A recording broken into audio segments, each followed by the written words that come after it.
Best health packages up to 80% discount. Tirumala Diagnostics. నమస్తే, నేను Keshav. Welcome to Suman TV. తెలంగాణలో formula 1 చిచ్చు రాజుకుంటున్నటువంటి పరిస్థితి కనిపిస్తుంది.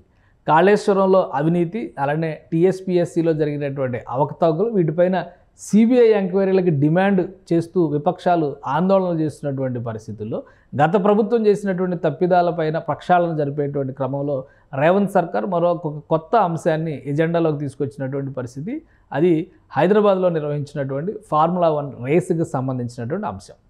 అప్పట్లో ఈ రేసు నిర్వహించేందుకు కావాల్సినటువంటి ఒప్పందాన్ని ఆ సంస్థతో కుదుర్చుకున్నటువంటి తెలంగాణ ప్రభుత్వం పూర్తి స్థాయిలో ఏర్పాట్లు చేయకుండానే ప్రైవేటు సంస్థకి ఒక ఒప్పందాన్ని కుదుర్చుకుంది. అది కూడా 3 సంవత్సరాలకు తగ్గట్టుగా ఒప్పందాన్ని కుదుర్చుకోవడం. మొదటి సంవత్సరంలో జరిగినటువంటి ప్రక్రియని బట్టి వచ్చేటువంటి ఆదాయాన్ని లేదా లాభ నష్టాలని అంచనా వేయడం ద్వారా రెండో దఫా కూడా అగ్రిమెంట్ చేసుకోవడానికి అవకాశం ఉంది. అయితే ఒకేసారి 3 సంవత్సరాలకు అగ్రిమెంట్ చేసుకున్నటువంటి తెలంగాణ సర్కార్ 50 కోట్ల రూపాయలని ఈ గేమ్స్ నిర్వహణ కోసం, ఫార్ములా 1 రేసింగ్ నిర్వహణ కోసం కేటాయించినట్లుగా ప్రస్తుత ప్రభుత్వం చెబుతోంది.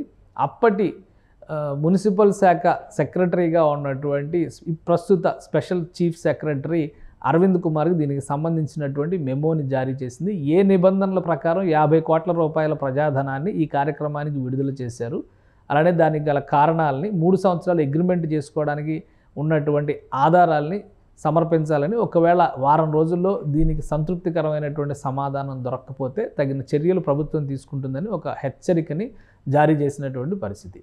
గతంలో ఈ ఫార్ములా 1 రేసింగ్ తీసుకొచ్చేటువంటి క్రమంలో హుస్సేన్ సాగర్ చుట్టూ ఉన్నటువంటి అన్ని ఫుడ్ కోర్ట్లు, స్టాల్స్తో సహా రోడ్లను దిగ్బంధనం చేసి ఫార్ములా 1 రేసింగ్కి అవసరమైనటువంటి వ్యవస్థని అక్కడ ఏర్పాటు చేయడం ద్వారా ఈ రేసుల్ని నిర్వహించారు. అయితే ఇది ఆశించిన స్థాయిలో ఎక్కడా కూడా సక్సెస్ అయినటువంటి దాఖలాలు లేనటువంటి పరిస్థితి. అలాంటి సంస్థతో ప్రభుత్వం ఏ విధంగా 3 ఏళ్ల పాటు ఒప్పందం కుదుర్చుకుందనేదే ఇప్పుడు ప్రధాన ప్రశ్న. అలానే 50 కోట్ల రూపాయల నిధుల మంజూరులో కూడా అవకతవకలు జరిగినాయి అనే అనుమానాలు వినిపిస్తున్నటువంటి పరిస్థితి ఉంది. సో ఇప్పుడు ప్రత్యేక చీఫ్ సెక్రటరీగా ఉన్నటువంటి అరవింద్ కుమార్ ఆ రోజు కీలక పాత్ర పోషించారు. దీనికి సంబంధించినటువంటి సమాచారాన్ని ప్రజాధనాన్ని విడుదల చేసేటువంటి క్రమంలో నిబంధనలు అతిక్రమించకుండా అడ్డుకోవాల్సినటువంటి బ్యూరోక్రాట్లే అప్పటి ప్రభుత్వానికి అడుగులకు మడుగులొత్తారనేది ప్రధానమైనటువంటి ఆరోపణ. ఈ నేపథ్యంలో దీనికి సంబంధించినటువంటి ఇంకా వివరాలని వెలికి తీసేటువంటి ప్రయత్నం ఈ ప్రభుత్వం చేస్తుంది. సరైనటువంటి సంతృప్తికరమైనటువంటి సమాధానం ఇవ్వకపోతే చర్యలకు ఏమాత్రం ఉపేక్షించబోమనేటువంటి హెచ్చరికలను కూడా రాష్ట్ర ప్రభుత్వం జారీ చేసింది. దీంతోపాటు మరికొన్ని పథకాలకు సంబంధించి ప్రత్యేకంగా జల విద్యుత్ ప్రాజెక్టులు, అలానే నీటిపారుదల ప్రాజెక్టులకు సంబంధించినటువంటి అంశాలపైన కూడా రేవంత్ సర్కార్ పూర్తి స్థాయిలో మదింపు చేస్తున్నటువంటి పరిస్థితి ఉంది.